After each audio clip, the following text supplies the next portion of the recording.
Donald Trump has selected more members of his cabinet today in a flurry of announcements on his Truth Social. I'm just going to go over a couple of those, and we already went over Mike Waltz yesterday. It's only been one day. He just announced about 5 in a row. Mike Waltz, just to this is him officially talking about it, just to mention what he said. I am honored to announce that Congressman Mike Waltz, Representative Florida, is hereby appointed to serve my cabinet as my national security advisor. Mike is the first Green Beret to have been elected to Congress and previously served in the White House and Pentagon. Mike has served in the Army Special Forces for 27 years, where he was deployed multiple times in combat, for which he was awarded 4 Bronze Stars, including 2 with Valor. Mike retired as colonel, and you see he talks more and more about him. There's a lot about him here, and his official post in the picture, and then his little bio. So we already mentioned him, so we will move on to the next one from today. Here's another statement. November 12th, it's about 2 p.m. Eastern. He says, I am pleased to announce that the highly respected former governor of Arkansas, Mike Huckabee, has been nominated to the United States ambassador to Israel. Mike has been a great public servant, governor, and leader in faith for many years. He loves Israel and the people of Israel, and likewise the people of Israel love him. Mike will work tirelessly to bring about peace in the Middle East. So he's kind of getting some foreign affairs guys here. He started with the border a little bit. Not that he's not going to go back and forth. I'm sure he might make some more appointments, but you kind of see the trend of him going now to the Middle East and foreign affairs. So the next one, and here's a little video of this is Mike Huckabee, Sarah Huckabee Sanders' father, who was the press secretary for Donald Trump in his first term. She did a really good job with that. Unfortunately, she was treated really poorly. I remember when she got kicked out of that restaurant, and people were just so terrible to her, making fun and all this, and, you know, that's part of the job, I guess, but they were really nasty to her. But here's her reaction. Good afternoon. Excited for everybody to be here. I want to start off slightly off topic by saying how unbelievably proud I am that my dad was just nominated as President Trump's ambassador to Israel.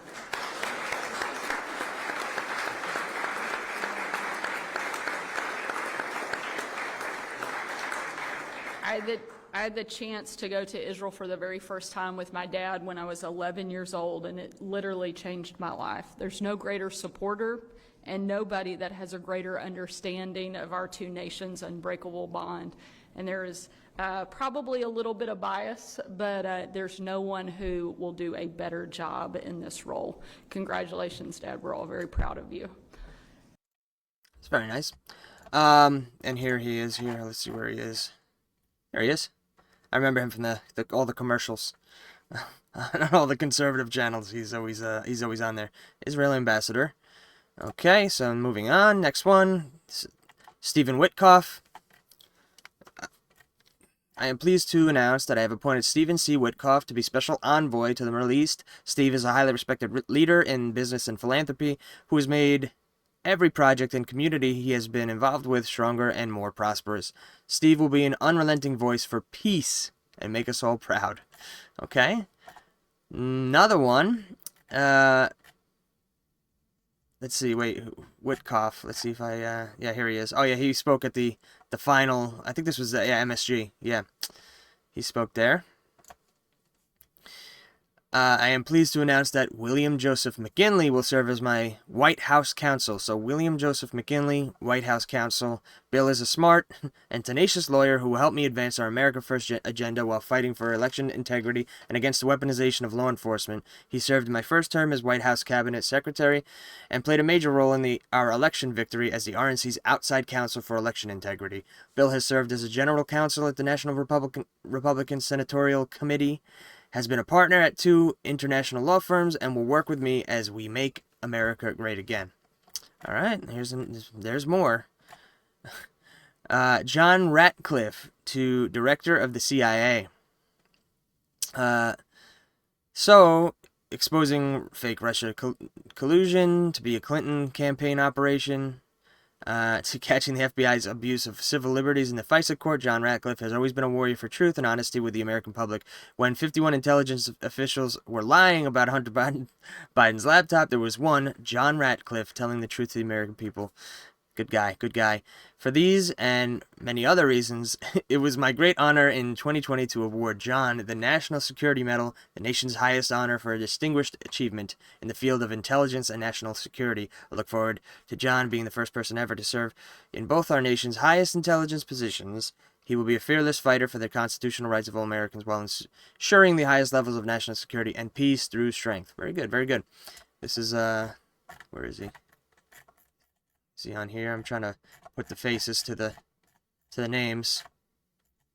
Is it Ratcliffe? Yeah, that's Ratcliffe. And here's McKinley. And then, yeah, this is McKinley here. I already skipped over him. And the last one for today so far, at least, it's 8 p.m. Pete Hegseth. Pete Hegseth, Secretary of Defense, from Fox and from Fox and the Fox network. I'm honored to announce Cabinet Secretary of Defense spent his entire life as a warrior for the troops and for the country. He's tough, smart, and a true believer in America first. Pete at the helm. America's enemies are on notice. Our military will be great again. America will never back down. Pete is a graduate of Princeton University, graduate degree from Harvard University. Wow. He's an Army combat veteran who did tours in Guantanamo Bay, Iraq, and Afghanistan. For his actions on the battlefield, he was decorated with 2 Bronze Stars as well as a combat infantryman's badge. Pete has been a host at Fox News for 8 years, where he used that platform to fight for our military and veterans. As Trump would say, he's straight from Central Casting. Great guy, great face. I remember I've seen him many times on Fox. Pete's recent book, The War on Warriors, spent 9 weeks on the New York Times bestseller list. That's an achievement, including 2 weeks at #1. The book reveals left-wing betrayal of our warriors and how we must return our military to meritocracy, lethality, accountability, and excellence. Pete has also led 2 veterans advocacy organizations leading the fight for our warriors and our great veterans. Nobody fights harder for the troops, and Pete will be a courageous and patriotic champion of our peace through strength policy. So a lot of tough guys appointed today. There's a lot of talks about Marco Rubio as well. People have been talking about that. This is it's Pete McKinley. I don't think Hegseth's on here. Yeah, I have to bring him up.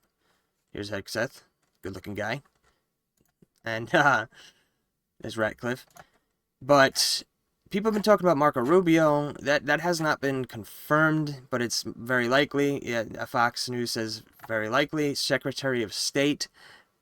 Everyone's very upset about this because they think that he is a war hawk. I mean, instead of Rubio, another Iran and China hawk. Yeah, State Department.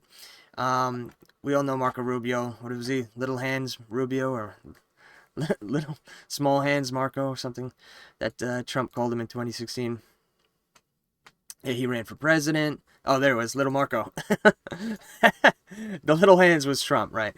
So, yeah, they've squashed their beef, I guess, and they've been on good terms now for a while, and that's great. I like Rubio personally. I do think I understand what people are saying, where he's a little over the top with reactions to, Iran and Hamas, and he's a little over the top with that. I don't think he's, like, people are kind of portraying him out to be, like, I don't know, a neocon type, just super warmonger guy. I don't think he's that, but I think he is overreacting a little bit, but I understand to a certain extent about Israel because, I think there's been a lot of, it's been so polarized, hyper-polarized in the last couple years here with these young activists talking about Hamas and Palestine and being pro-Palestine. They don't even know what they're talking about, and Israel's actually, like, an ally of ours, but nobody really seems to care about that part. So I feel like it's maybe an overcorrection of kind of going at those people who are super against Israel right now, and kind of a little bit of an anti-Semite, sway to it. But at the same time, we'll see. Time will tell. I don't think this is a terrible pick. I like Marco Rubio. He's a fellow Cuban, so I'm happy for that. But I do hope that he does a good job because, well, if he gets picked, which we think he is going to, because yeah, we don't want any mistakes like that. Later on be regretting the picks. But yeah, I don't know. That's all it for today so far. The cabinet is really starting to take shape. Today was a flurry of, like I said, announcements. Tomorrow, I suspect that there will be more again, maybe in a different, aspect or category of defense or just of the cabinet that he wants. And yeah, well, it's just going to keep taking shape as the days go on here. So I just wanted to get on here and just talk about them, just mention them. That's pretty much it. So there you have it. Comment what you think. Like the video. And yeah, don't forget, just because you don't take an interest in the government, I should say, doesn't mean the government won't take an interest in you. Peace.